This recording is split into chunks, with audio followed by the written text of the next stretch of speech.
Welcome back to my channel Math School. In today's video, let us solve example 7 from chapter 11 Introduction to Trigonometry.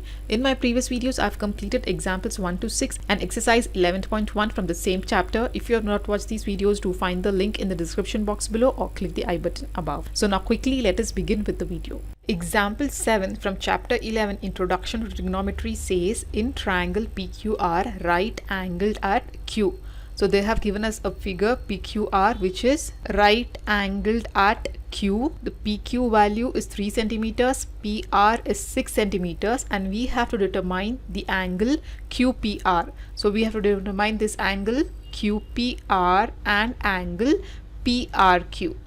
Okay, so we have to determine these two angles given two sides in a right angled triangle. So let us first write down what is given in the question. So they have given us in right angle triangle PQR, PQ is equal to 3 centimeters and PR is equal to 6 centimeters. Okay, now to find out this angle R, so let us assume this angle R to be the acute angle which is at the base. So the side opposite this acute angle will be the perpendicular side along will be the base, and this side PR will be our hypotenuse. So to find any trigonometric function, we have to remember this ratio, that is PBP divided by HHB. Here perpendicular by hypotenuse is sine, base by hypotenuse will be cos, and perpendicular by base will be tan, and the reciprocal of this will be what? Cosecant, secant and cot theta. This we already know from our previous videos.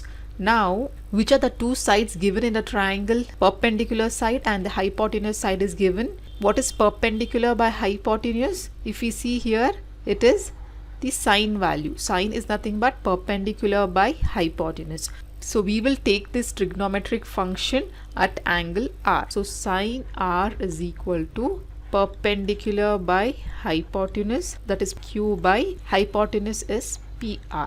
So sine R is equal to PQ value is given as 3 centimeters and PR is 6 centimeters. So we can cancel here 3, 1 times 3, 2 times. So we will get sine R is equal to 1 by 2. At which angle of sine do we get half? So we have to remember this table to know the trigonometric values for certain angles. So sine 30 degree is equal to half, right? So we will write down here sine 30 degree is equal to 1 by 2. So we will write down here sine R is equal to, the value of half is nothing but sine 30 degree. At 30 degree angle of sine, the value is half. Write down in brackets since sine 30 is equal to half. Now you can compare the left hand side and right hand side. We have sine R is equal to sine 30. So the value of this angle R will be equal to 30 degrees, right?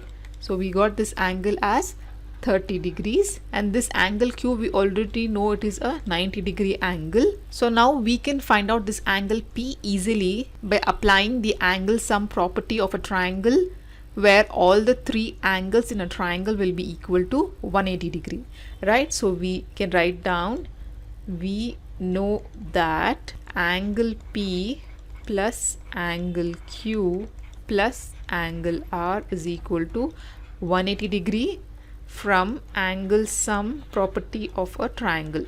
So we will apply this property here and add all the three angles equal to 180 degree. So we have to find out angle P, which we don't know. Angle Q is 90 degree plus angle R we found out it is 30 degree equal to 180. So angle P plus, what is 90 plus 30? It is 120 equal to 180. Or sending this 120 to right hand side, we get angle P is equal to 180 minus 120. So subtracting, we will get angle P is equal to 60 degrees. So here we found out angle P value also, that is nothing but 60 degree. So this is how we determine angle P and angle R in this question. In my next video, I'll be solving example 8 from chapter 11 Introduction to Trigonometry. So till then, do like my video, subscribe to my channel, and don't forget to hit the bell button below to get the latest updates of my videos, as I'll be completing the whole syllabus for class 10th SLC Insert Math. And also do watch the related videos of chapter 11 Introduction to Trigonometry shown on the screen. Thank you.